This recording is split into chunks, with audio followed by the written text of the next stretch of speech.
Namaste. Welcome to Urban Chaturati. This is Abhinav Prakash.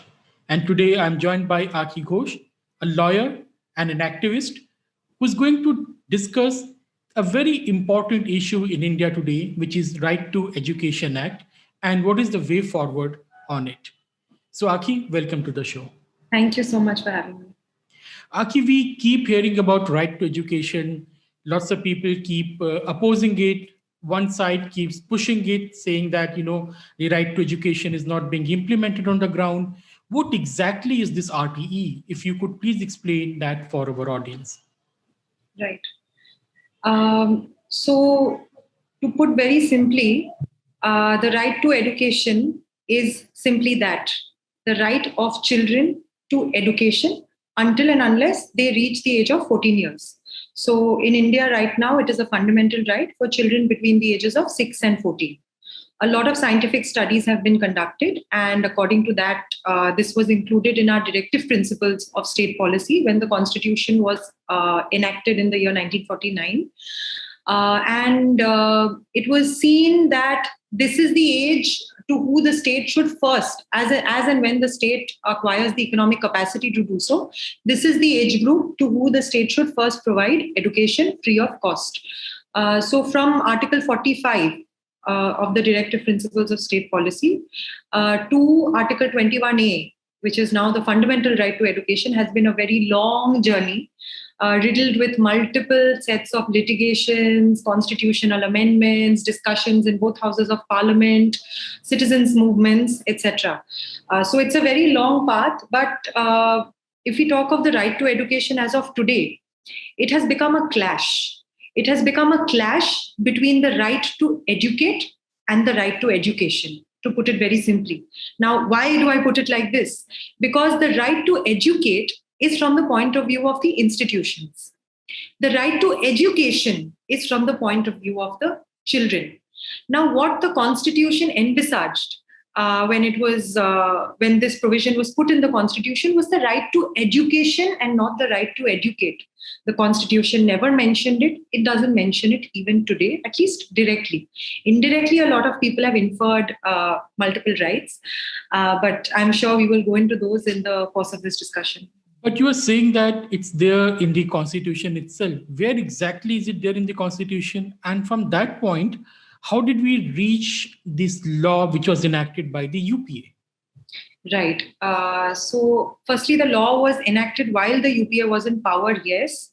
But it was a law that was unanimously supported by all political parties.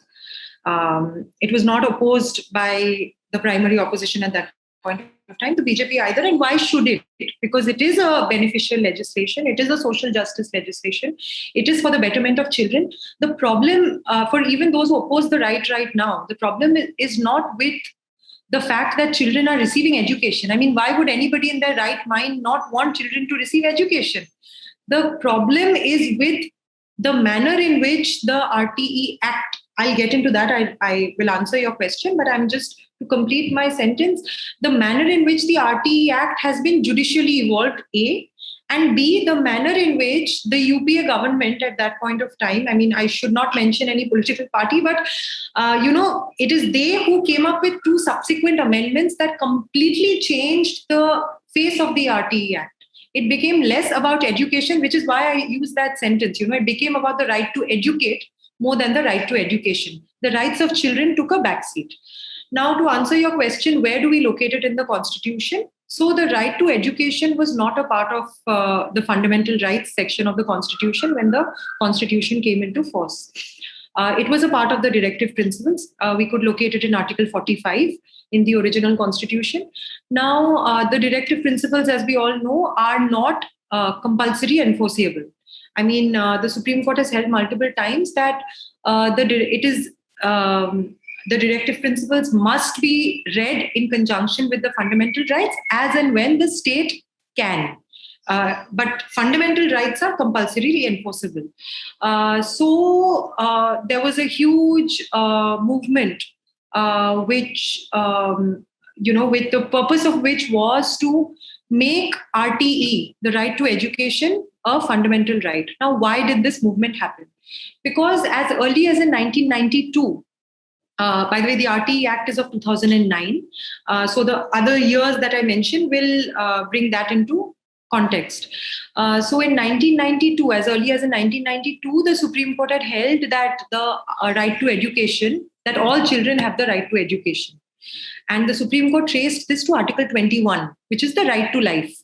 The right to life was always a part of the Constitution. It is one of the three most important fundamental rights, along with Article 14 and 19. So the status of a separate fundamental right came much later.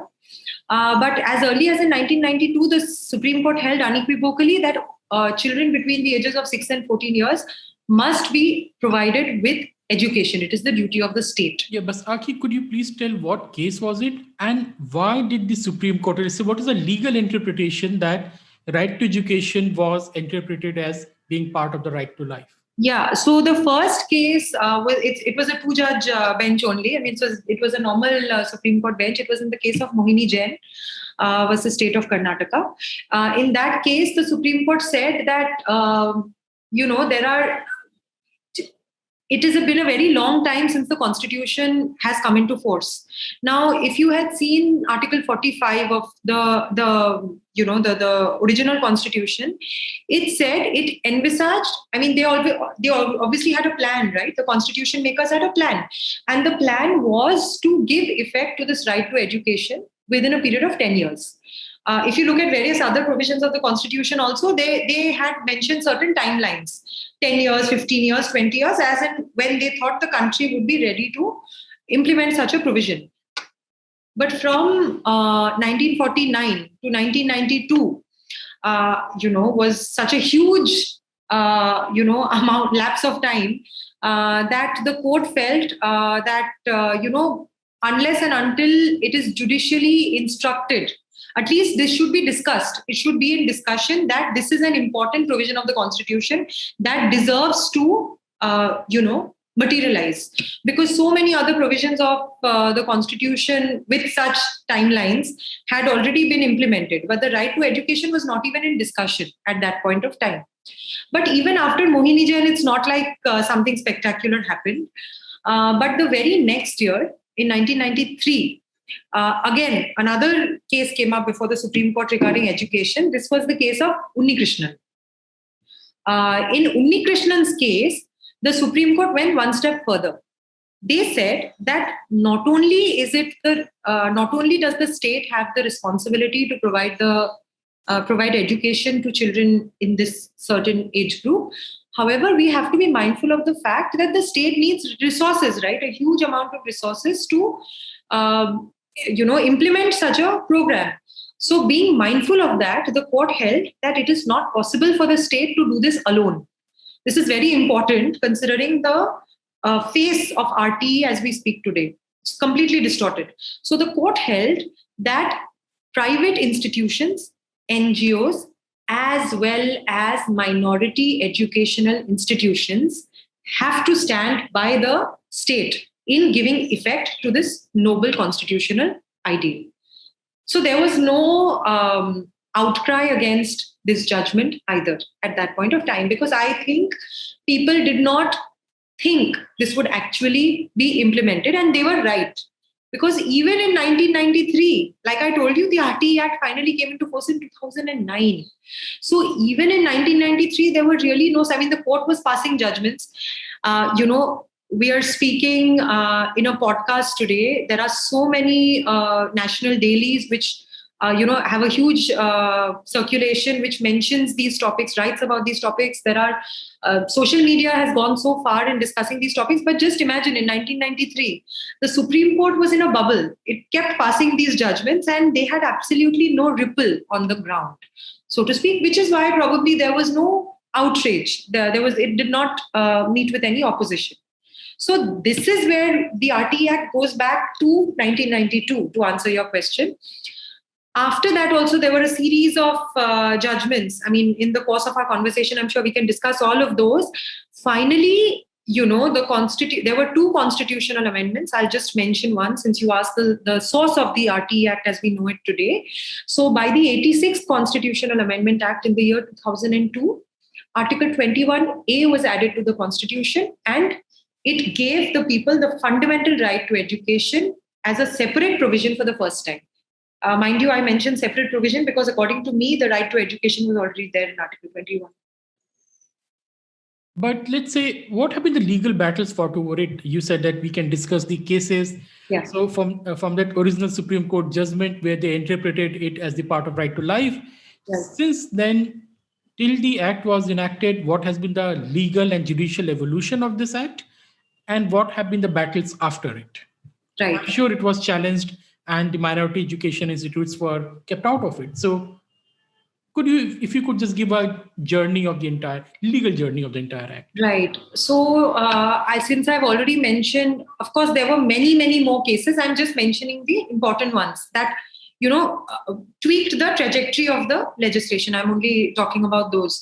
So, like I've already mentioned, Mohini Jain and Unni Krishnan. These were two very important judgments at that point of time. Now, we must be mindful of the fact that while Mohini Jain was only a two-judge bench judgment, Unni Krishnan was a constitution bench judgment. It was a 5-judge bench judgment that held what I just said, that even minority educational institutions have to stand by the government if such a noble ideal of such huge magnitude is to be realistically implemented.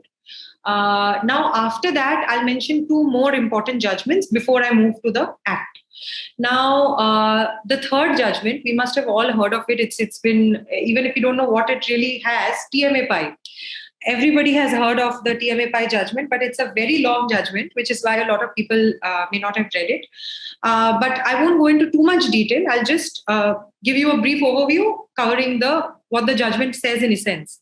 So why TMA Pai is so important is because it is the only 11-judge bench judgment in this sphere of education, especially from that point of time. 11 judges. What did 11 judges come together and hold? Now, it wasn't a unanimous 11-judge bench judgment. 7 judges held in favor of what I'm about to say, and 4 judges held dissenting opinions, but those dissenting opinions weren't complete dissents. There are some portions of the TMA Pai judgment which are in effect even today, despite so many constitutional amendments coming after it. Now, what did TMA Pai hold in essence? TMA Pai said that we are going to tell you what the minority, see, we discuss Article 29 and 30 so many times. It comes up in every conversation with respect to, implementation of state policies, that what can be imposed on minorities, what can't, etc. So TMA Pai went into this specific, area, and it said that, if any specific sect, there are sects, right? Like even within a religion, say within Hinduism, there are denominations and sects. So it said that can a separate sect or denomination make such a claim? Can they also make a claim under Articles 29 and 30? Now, this is a very interesting question that was first put before the court, and given the string of litigation we see even today, very predictably, this is the only question that the court did not answer. They refused to answer this question. Although there are later judgments in which the Supreme Court has heavily discriminated against many Hindu sects and denominations and refused to give them the right to have a separate existence under Articles 29 and 30. What did it say then? It said that, all right, there is a right under Article 30 that you have as minorities. However, it is not absolute.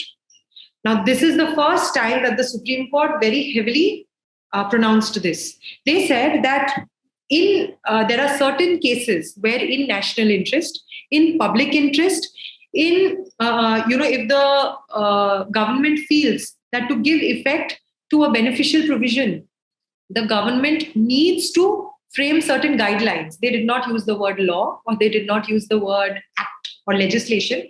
They said guidelines. Because it's a loose term that basically covers any form of regulation that the government may impose on such institutions. So they said that, all right, the government can regulate you. Now, this is a very important step in what happened in the RT after following this judgment. So They can regulate you. However, it cannot take away your minority character. That is the test that was laid down by TMA Pai. So what it in essence said, how do you maintain the minority character of an institution? By having a majority of students, if it's an educational institution, the majority of students in that institution should be from a minority background. That's how you maintain the minority character of an institution. Now, apart from that, the Supreme Court said that any kind of administrative guidelines that are for the benefit of the public at large can be imposed. Now, TMA Pai is huge for this reason. Now, we'll understand the import of this ahead. Now, after this was TMA Pai was in 2002. After 2002, after TMA Pai, in the year 2005, now the month is important in this, in August 2005, the Supreme Court passed an excellent judgment, a very balanced judgment in the case of P.A. Inamdar. That is another landmark judgment in the entire discussion of education in India. Now, while TMA Pai was 11 judges, P.A. Inamdar was 5 judges. Now, why was P.A. Inamdar heard in the first place? In such quick succession, why are so many cases being heard? Now, this is happening because, like I told you, see now the question of sect and denomination was not answered by the court. Now, what was happening was the court was laying down these lists. 1, 2, 3, 4, they were laying down these rules. Now, what happens when you lay down these rules without answering the questions that the petitions are putting for you is that so many questions remain unanswered. So to get clarity on a previous judgment, a new case was being filed. Now, in that new case, the court was holding something but leaving something ambiguous. Again, another case was being filed. So P.A. Inamdar was essentially heard because after TMA Pai, there was a lot of lacuna. It gave rise to more confusion than it sorted, except for this one aspect, which I've mentioned, of minority institutions, the administration of minority institutions not being an absolute right. This is the part they said unequivocally. But other than that, it gave rise to a lot of confusion because there were 11 judges. Out of the 11, 4 judges not only dissented, they wrote separate opinions. Now, you can just understand what will happen if so many judges write so many different opinions. And especially the Indian judges who write long tracts of philosophy. Yes, that judgment, anybody who reads it, till date, we have read it so many times for so many cases. But till date, if you read it, you will find a new loophole in the judgment and you can file a separate petition to explain that. Now, that is how ambiguous TMA Pai is. So to shed light on some parts of TMA Pai, again, P.A. Inamdar was argued. Now, in the P.A. Inamdar judgment, now P.A. Inamdar's date, like I mentioned, is very important. It was passed in August of 2005. What did P.A. Inamdar hold? P.A. Inamdar held 2 very logical things. Now, as somebody who is a proponent of the RTE, but I highly frown upon its current face, I can say that P.A. Inamdar is where I would want the RTE to go back to.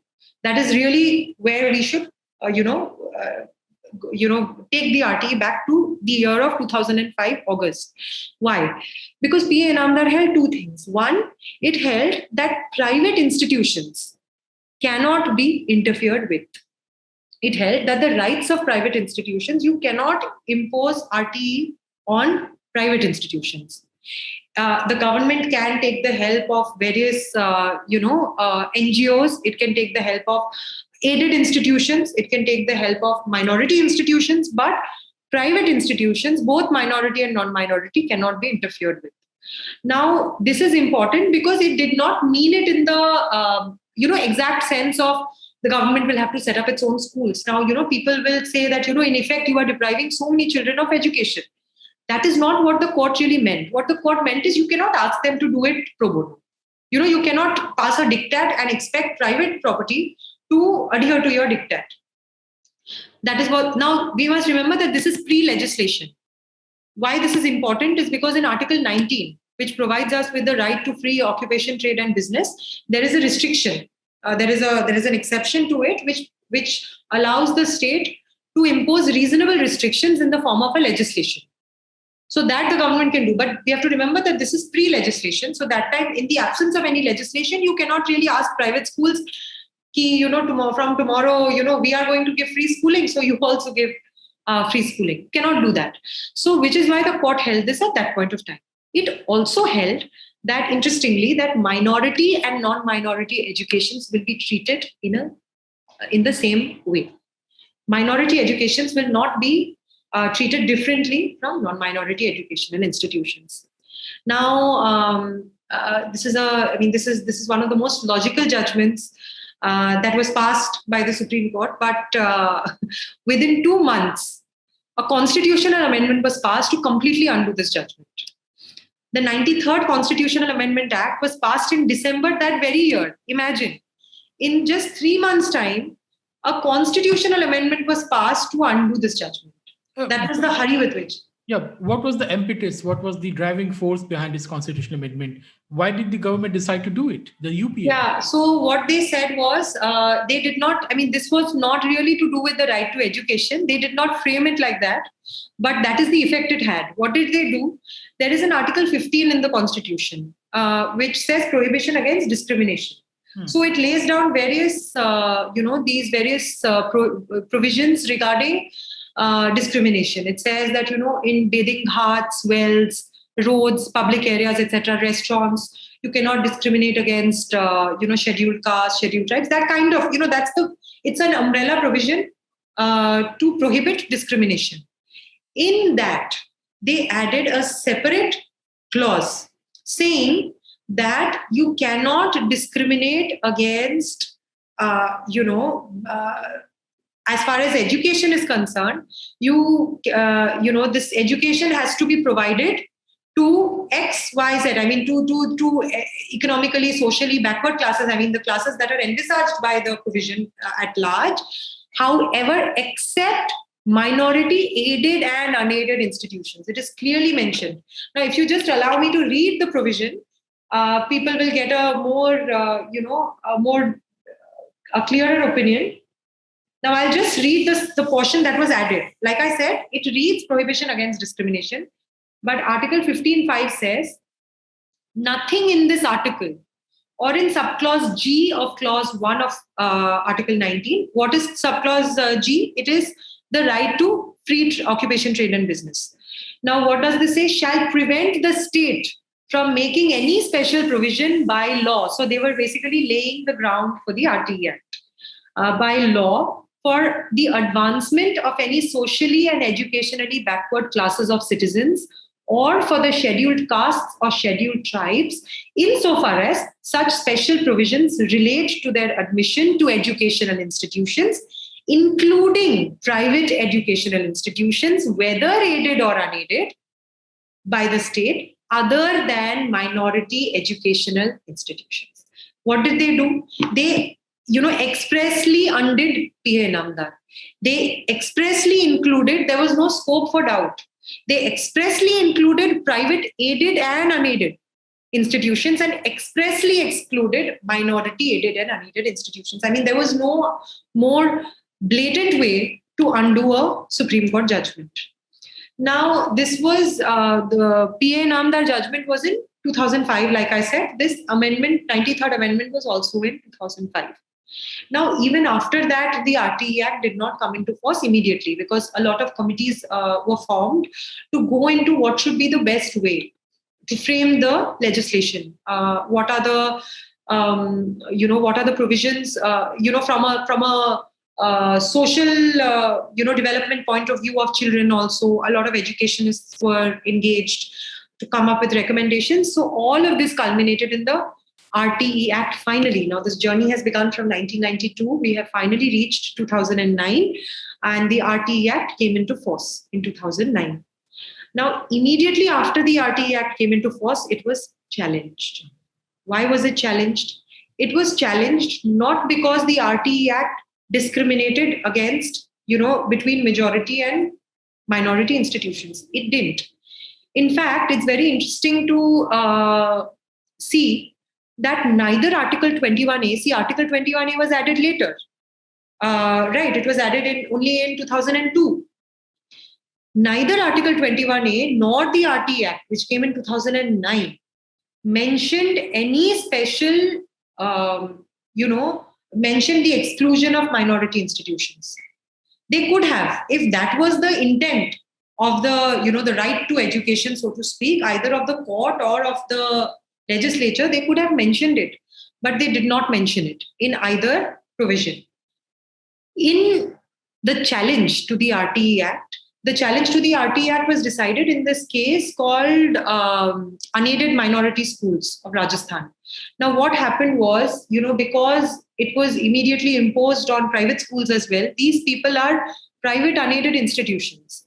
Now, there was no clarity at that point of time what the government's reimbursement program will be like, what the quantum. So the quantum of reimbursement, the government will reimburse these schools. These private schools are reimbursed by the government, but the quantum of reimbursement is decided by the government. I mean, they say that they take representation, but it is highly inadequate. They come in late. I mean, these are all issues that we can discuss separately, but it is plagued with issues. It's not logical. On paper, it looks fine, but the implementation is a huge, it's a huge problem. So these schools, they challenged it. Now the challenge was only this, that, should this 25% reservation on unaided institutions, whether majority, minority, whatever it is, be upheld. Now the court could have, if it felt that it should be upheld, they could have just said it should be upheld. But they did not, it was not their mandate to go beyond that, because there was no such prayer, there were no parties before it to pass any other, diktat.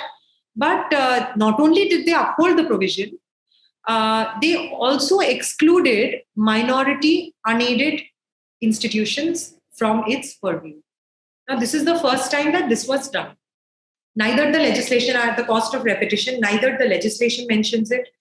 I mentioned so many Supreme Court judgments before this. None of them mention it. The Act doesn't mention it as of today. As of now, as in where we stand, we are at 2012 now. So as of 2012, even the Act did not mention it. So why should the court have gone into this at all? Nobody knows. But because there was no such petitioner, the main petitioner was not. This was not their prayer. The court just passed. I mean, they not only upheld the legislation, they also excluded these minority unaided schools from its purview. This is where the problem began. Why? Because after this, to incorporate the Supreme Court judgment, now the Supreme Court judgment cannot operate in vacuum. A Supreme Court judgment, the court cannot come and implement a judgment.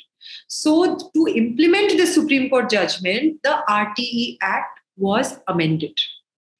Now, as it reads today, the RTE Act will say, if you just open the RTE Act, it will say, subject to provisions of Articles 29 and 30. So it took these minority, this exclusionary provision for minorities into consideration. And it clearly mentions that this amendment is because of the Supreme Court judgment. Now, this is where the problem began. Because, see, there are two kinds of fundamental rights. There are vertical rights and there are horizontal rights. Now, what this essentially means is that there are some fundamental rights that are only enforceable against the state. You can only enforce it against the government, right? You cannot enforce it against private persons. Against you and me, it cannot be enforced. However, there are some fundamental rights which are enforceable against the government as well as against private individuals. For example, untouchability. I mean, it will have no meaning if you say that it is only enforceable against the government, right? So it is also enforceable against private citizens. That is the horizontal application of fundamental rights. Now, if the government now has the right, like I mentioned, under Article 19(1)(g), there is a right to free trade, profession, business. However, the exception to that says that the state has the right to impose reasonable restrictions via legislation.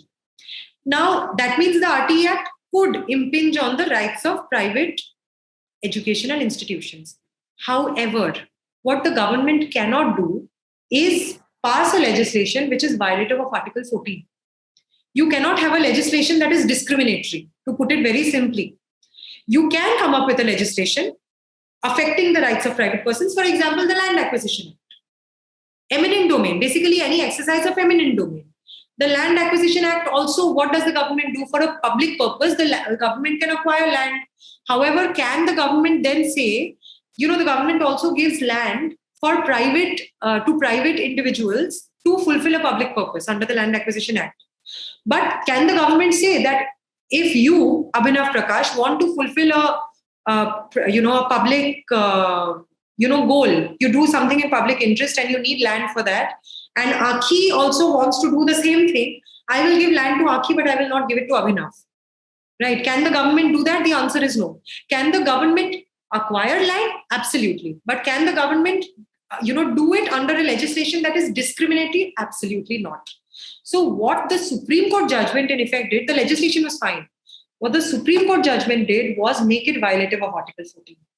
That is where the real problem arose. The other, nitty-gritties could be ironed out over a period of time. And, as we discuss further, it went from bad to worse. It didn't stop here. It just went from bad to worse, even after this. So how did it go from bad to worse? Yeah, so the only way it can go from bad to worse is, if the discrimination is widened. There was already a fracture. If the fracture is widened, only then it can go worse. So now what the court, the RTE Act was amended. After that also, this thing didn't stop. This wave of litigation that had now started, because people, started questioning this move of the court and of the government now in turn, because the government had also amended the RTE Act in response to the court. Now, anybody who practices in the Supreme Court or in any constitutional court will tell you that these decisions are not taken without complicity of the government. In the sense, the court may ultimately decide what it has to. But what happens is that the government is always asked for its response. The government has to file a reply. And, if the government had vehemently opposed this, then, it would be a different story. But the government did not. There was no opposition to what the court did.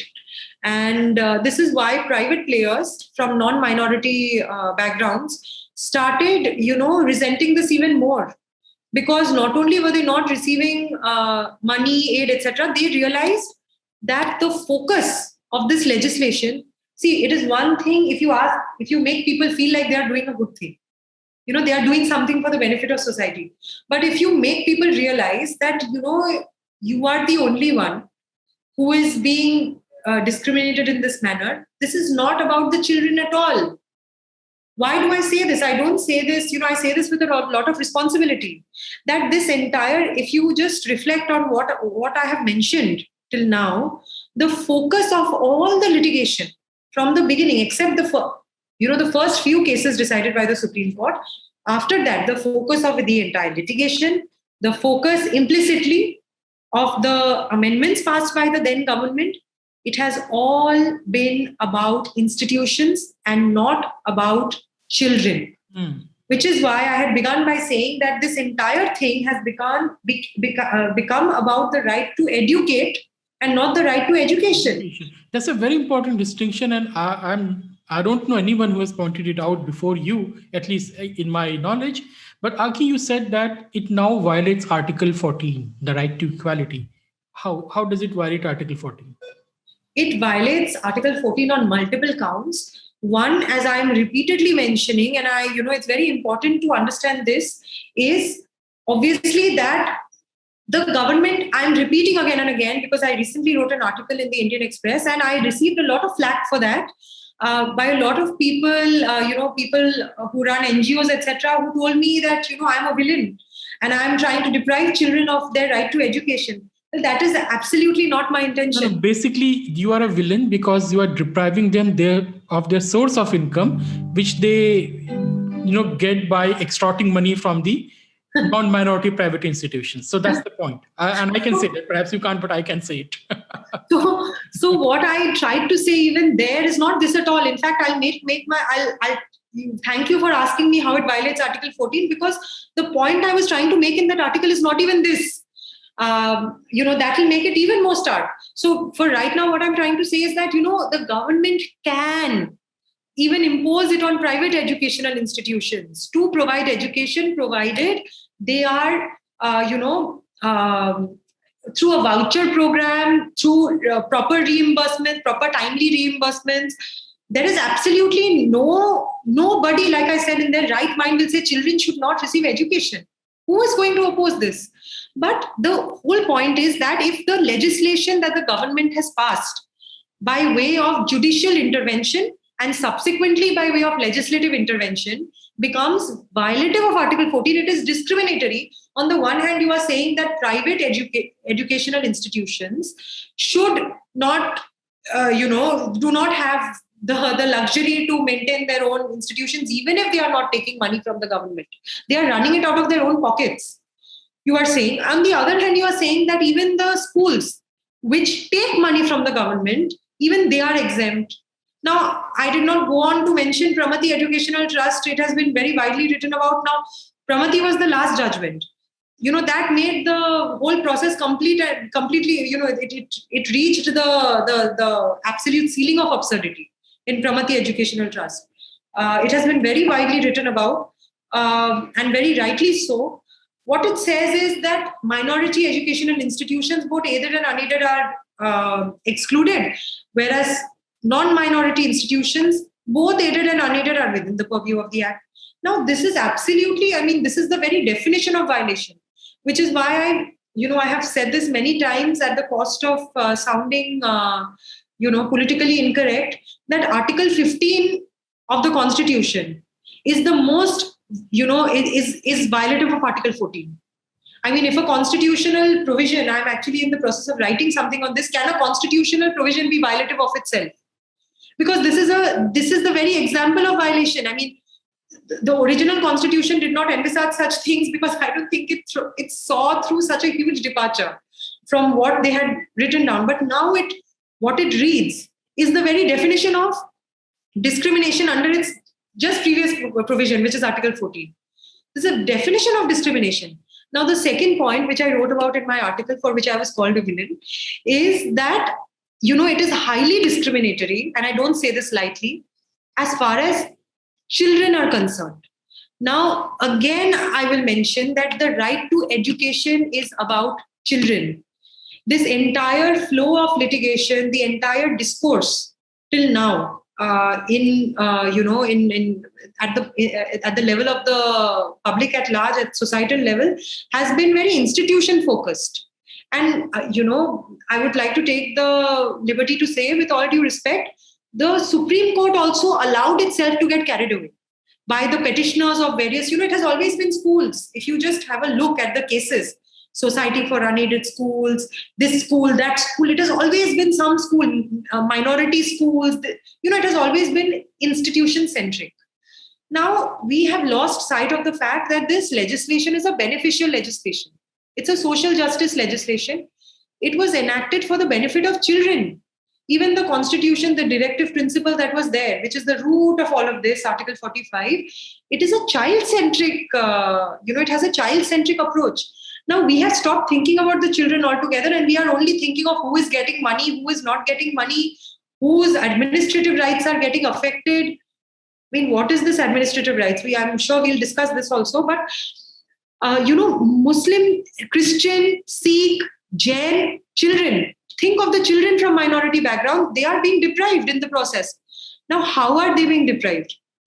On two counts. Number one, the RTE Act has a lot of very well-researched provisions, like I mentioned at the very start. Very experienced people in the field of education have put their minds together to come up with the legislation, to have provisions like no capitation fee.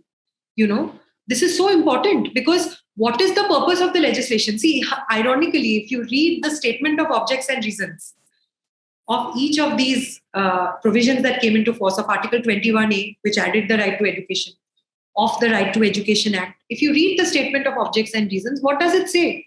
It says that we want to provide free and compulsory education to as many children as possible. Even Article 15, which I am calling, the most violative provision in the Indian Constitution, even its statement of objects and reasons, when it came into force, the 93rd Amendment mentions certain statement of objects and reasons. What does it say? Do you know? It says that this is being enacted to, uplift economically, socially backward classes of citizens. Now, please tell me how, everybody across the board says that the RTE Act is great. It's a beautiful legislation. It does so much for children. If you talk about repealing it, people will come up in arms. It's so good. If it is so good, then why should minority children be deprived of it, is my question. Neither the court nor any activist will be able to answer this question because, they don't care about these children at all. But that's why I said that, the court, at the risk of, sounding rude, I would like to say that the court allowed its focus to be shifted to being institution-centric. It is time for the court's focus to be brought back to children. We must give the court a chance to understand how this has so negatively affected children from minority backgrounds. Do you know that capital punishment is prohibited under the RTE Act? So, in a sense, a capital punishment, I said, I'm so sorry, corporal punishment. I also, yeah. So, corporal punishment is prohibited under the RTE Act. So, do we not all widely know that children should not be beaten at that age or at any age for that matter? So, in a sense, are you telling me that, children from minority backgrounds can be beaten up without any legislative sanction? What is their fault that their institution, the institution that they go to, has administrative rights? What has this got to do with administrative rights? After that, what all does the RTE Act mention? It says that you have to take teachers of a certain level. The teachers have to be qualified at a certain level. Now, can you take substandard teachers? Imagine, can you take substandard teachers and then fulfill that statement and object of uplifting economically, socially, and educationally backward classes? This is the very antithesis of its own statement of objects and reasons. It goes against it completely. So, I don't think it has adequately been pointed out to the court that by this kind of an interpretation, the reach of the act is being highly impeded. And the very objective for which the act came into force is, getting completely lost in the process of upholding rights of institutions, etc. It is getting completely lost. So on these two counts, at least, in the least, Article 14 is violated by the RTE Act. One is from the point of view of children, and one is from the point of view of private educational institutions. It's a very interesting point, very interesting distinction, which no one has pointed out. So my last question to you is, what can be done about it? Right. So for starters, I feel that, since the judiciary is very active in our country and legislative intent takes time to form, so I think we should appeal to the sentiment of activism in our judges and explain to them, obviously via the legal route, that how blatantly children are being discriminated against from children of a minority background. In the year 2005, there was a huge movement in Maharashtra led by this NGO called Shiksha Hakka Manch. Yes, this is the name of the NGO, Shiksha Hakka Manch. They led this movement of economically weaker sections of minority communities. A huge number of people from minority communities came out and said that, this 25% reservation is so important for us.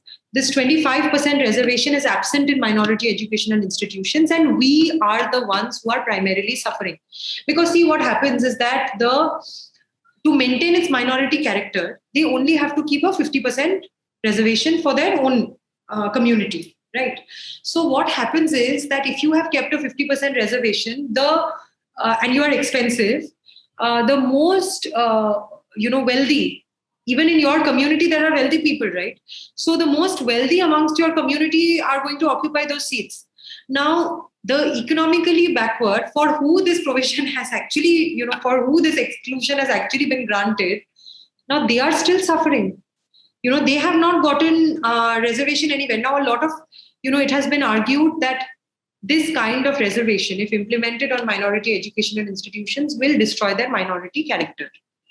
Apart from the other provisions, this especially is the pain point, this 25% reservation. Why? Because seats, obviously, you get, very simply put, seats come for fees.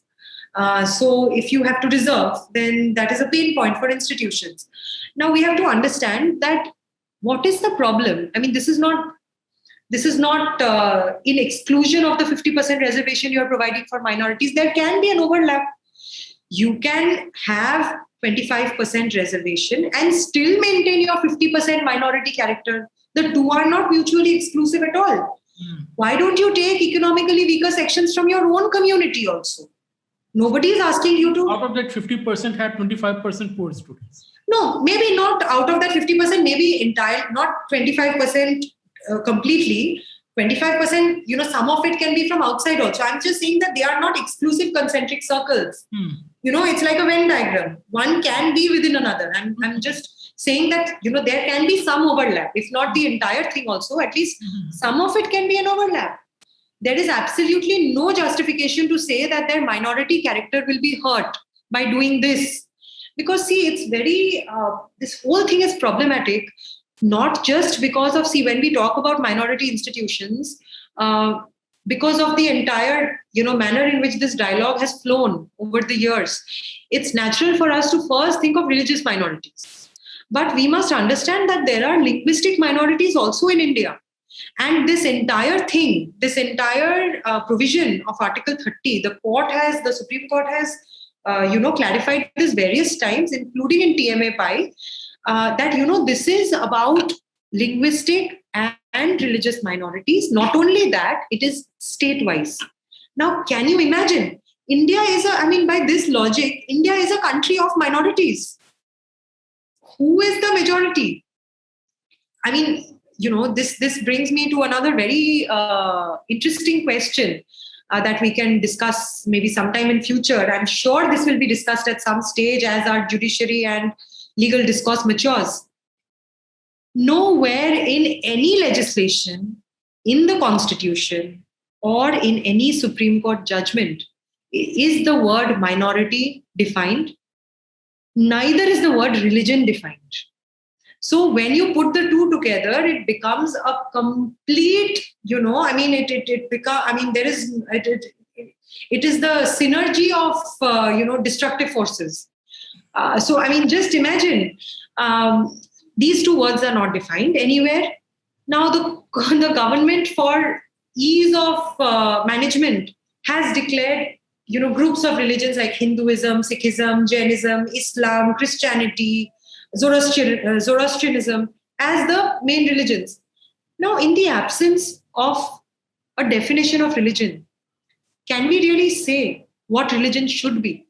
In a secular state, what is a secular state? If you just Google or if you just read Supreme Court judgments, you will get an impression that secularism is the state bringing all religions under its umbrella.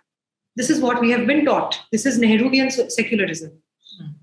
This is as far from the truth as it can get. What is secularism? Secularism is when the government is neither for religion nor against religion. The government is completely unconcerned with religion. So if the government is completely unconcerned with religion, how can you say who is a religious minority? Today, I can say I have a religion. Like, these sects and denominations, the Supreme Court has very, intelligently and perceptively refused to define them. Why? Because they don't have an answer. Because what is a religion in India? Who is to say in a secular state, what is a religion? I can start a religion today and claim, some kind of protection under the RTE Act. Will I get it? The question is no. Why should that be? Because then my individual rights as opposed to universal rights is at stake. So, we are a country of, we should be a country of individual rights since we are a secular state. Now, this is very problematic because the Supreme Court has on the one hand repeatedly held that the right to administration under Article 30 is not absolute. There is no absolute right. If the government feels that for the greater good, for public interest to be fulfilled, there has to be some interference in these institutions. It is absolutely permitted. Just that its minority character, the institution's minority character, should not be affected. So, can these provisions that I have just mentioned from the RTE Act, can any of them be called as impingement on administrative rights of minorities? Now, yes, you were saying something. No, I'm saying interesting point. Yeah, so, very interestingly, I was very happy to see that in 2016, the Kerala High Court has passed a judgment, in the case of Shobha George. Now, it's a very interesting judgment because after all this time of, so much discussion in the air, I mean, this is all the discussion of the RTE Act has just, just proceeded in different directions. There has been no streamlined discussion like this, because then it will logically fall into place, but that's not in anybody's interest that it logically falls into place, which is why the dialogue has been all over the place. So in this judgment, the Kerala High Court held exactly what I'm saying now. It held that these provisions of the RTE Act, like certain standard of education being maintained, a certain minimum qualification being maintained as far as recruitment of teachers is concerned, compulsory continuous education being provided to children such that they will not be detained in a certain class till they attain the age of 14 years. Now, these provisions have absolutely nothing to do with the administrative rights of minorities. There is no way to say that they would impinge on the administrative rights of minorities. He said that, as a High Court, I am covered by the Pramati judgment. I cannot go against the Supreme Court. However, this is not about the Right to Education Act at all. What is this about? This is about constitutional provisions already preceding the RTE Act, such as Article 21, not Article 21A, Article 21, the right to life. What he very interestingly said is that, see, whenever we look at any legislation, we have to see, is it just a legislative provision that we are reading, or are these constitutional provisions expressed in the form of a legislation? So he made that distinction, and he said that a minority institution may claim that they are not covered by the RTE Act. But can they claim that they are not covered by the Constitution? Certainly not. So if these provisions are all constitutional provisions, expressed in statutory form, then children cannot be worse off due to a statute that has been enacted for their benefit. So we have to trace it back to the constitutional provision, the original constitutional provision, which is Article 21. Great points, Aki. I mean, these are the points I didn't know about. I don't think people are discussing these points, but very important distinctions, very important points you have brought out in this discussion. I'm sure someone will take up the legal challenge and someone will, fight in the Supreme Court, but let's hope for the best. And thank you, Aki, for coming to the show. Thank you so much for having me. Thank you. And thank you, audience, for listening to us. I'm pretty sure you must have learned something new. Please don't forget to subscribe to the channel. And also you can join as the member, and hoping to